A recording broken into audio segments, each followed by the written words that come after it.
Miarabantsika rehetra tafahoana somatsara eto indray.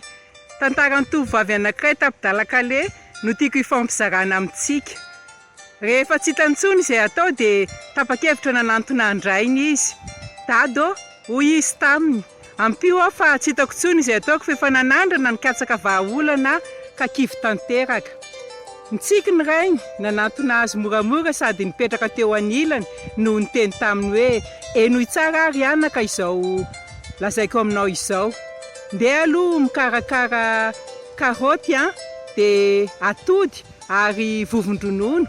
Ataovy ao anatin'ny vilany samihafa dia atokony eo ambonin'ny afo.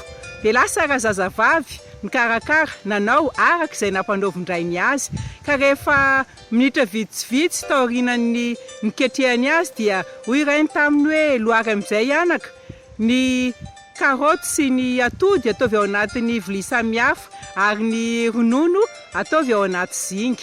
Dia nasaindrainy nodiniany ireo ka nanontany azy rainy nanao hoe inona ary anaka no azo lazaina amin'ireo zavatra nikarakarainao. Fa tankina razazavavy tsy nahita ho lazaina. Dia ny rainy no nandray moramora nanao hoe enoy tsara anaka fa izao ny lesona azo raisina.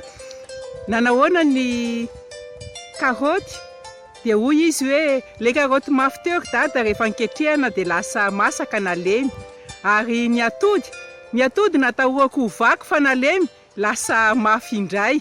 Ary nakaiza ny vovon-dronono levona tanteraka ao anaty rano dia io lasa ronono io. Dia hoy rainy nanohy moramora, ireo toetra telo ireo anaka ny tsy maintsy anananao eo amin'ny fiainana. Aza adino fa indraindray tsy maintsy tazominao amin'ny keripo, tananao mafy izay fomba fihevitrao, ny fomba amam-panaonao. Aza adino ihany koa nefa fa eo ny karaoty ilainao heverinao mafy fa noho ny ketrehana lasa nalemy. Izany hoe ilaina anaka ny fahaizana mandefitra eo amin'ny fiainana. Ka mahatsiaro mandrakariva ilay ohabolana malagasy hoe very taingenam-pody tsy folaka fa milefitra. Dia eo ihany koa nefa ny vovon-dronono, levona tao anatin'ny rano lasa ronono fisotro manome aina izay olona misotro azy. Izay anaka ny toetra tsy maintsy anananao eo amin'ny fiainana fa toko telo mamasana andro ireo.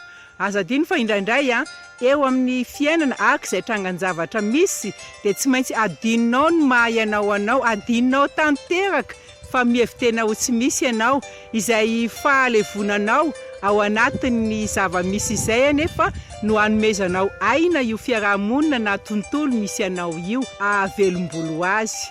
Koa izay anaka no lesona tiako omenanao ho vahaolana ankaherezana anao amin'izao zava-misy iainanao izao.